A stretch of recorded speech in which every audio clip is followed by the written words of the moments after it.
This is where the real transformation begins, because that confidence, and again, authentic confidence, is very different from attention-based confidence. Attention-based confidence and choices, like Bri was just talking about, they're fragile. It depends on approval. It depends on the reactions of the people you're at the table with or that you're interacting with. It depends on whether other people validate the version of you that they're seeing online or in person, that they're interacting with in some way, shape, or form.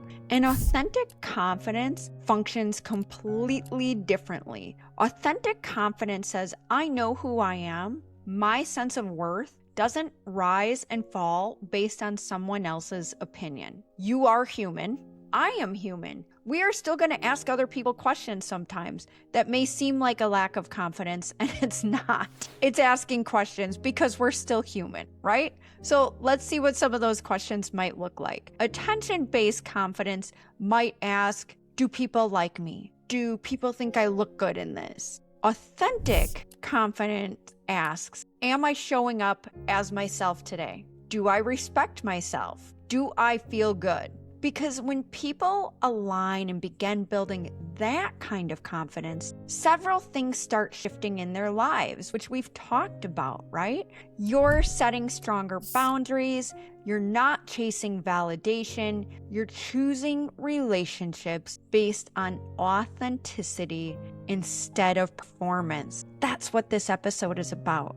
You can start looking for people who see you clearly, not just people who give you attention. Before I ask you ladies a question, I want to add a note here that is important to me, and I'm sure it's important to many of our listeners as well. I believe there is also a time for people who aren't necessarily in a place yet where they're in a place where they're seeking the relationships for people who see them clearly and where they can show up vulnerably and authentically. There's a time, and you might be in this right now, dear listener, that I want you to ask some questions of yourself.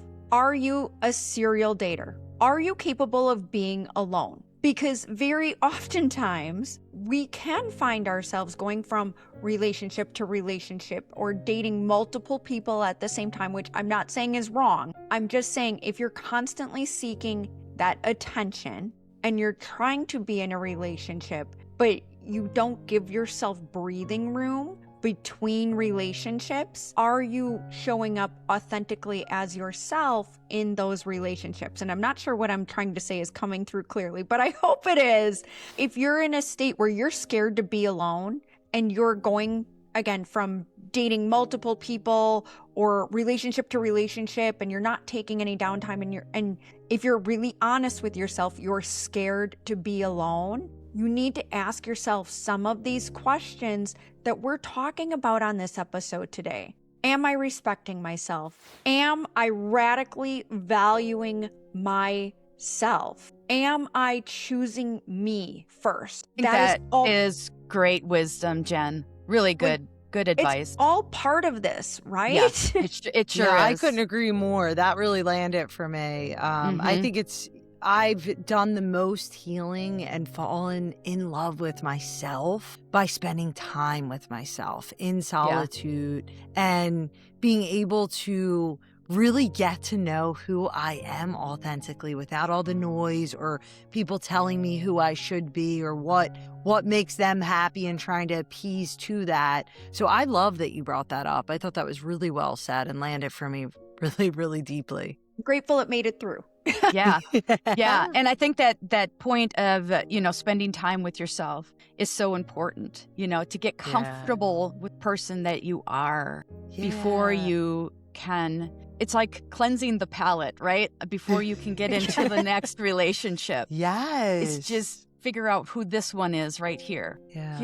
Yes. I want to just layer in on that and add Please. one more thing that, for all the listeners out there, when I did finally take that leap to spend time with myself and fall in love with myself and do the inner work, what showed up in my external world was a reflection of that, which was my wife, Vanessa. And I feel like, we just talked about that with you, Kat. Similar thing, you fell in love with yourself. Then all the right people came to you. So it's Yes. doing that inner work to create your outer result. Absolutely. Absolutely. Yeah. Same experience for me. When you have the courage just to fall in love with yourself first, amazing things can happen. So. My story's not dissimilar, everybody.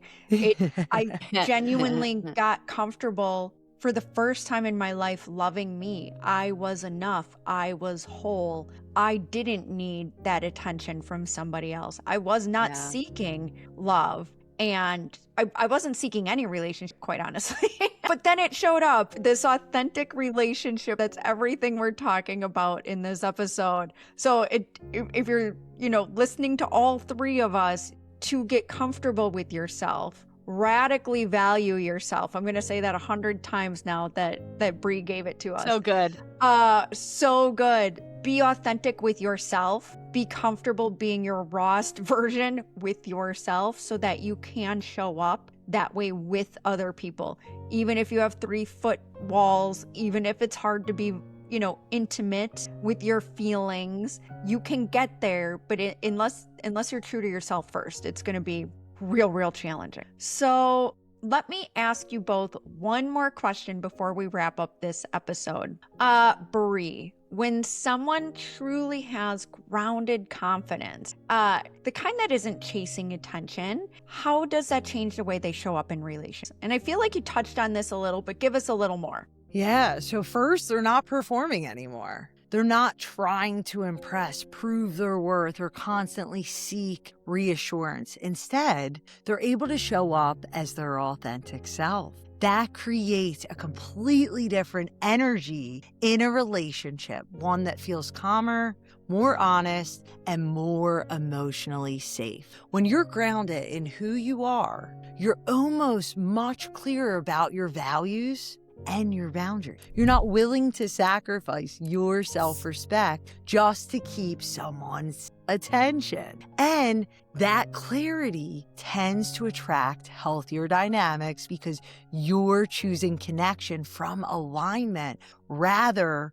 than from insecurity or validation. Another big shift is that the focus moves from being liked to building something real and meaningful. Grounded confidence allows someone to be present, to listen, to communicate openly, and to handle challenges without becoming defensive or reactive. So instead of relationships being driven by excitement, attention, ego, they start being built on things like trust, mutual respect, and emotional safety and shared growth. And in my experience, that's where the deepest, most meaningful relationships are truly formed. When two people are not trying to complete each other or impress each other, but are simply meeting each other as whole, authentic individuals.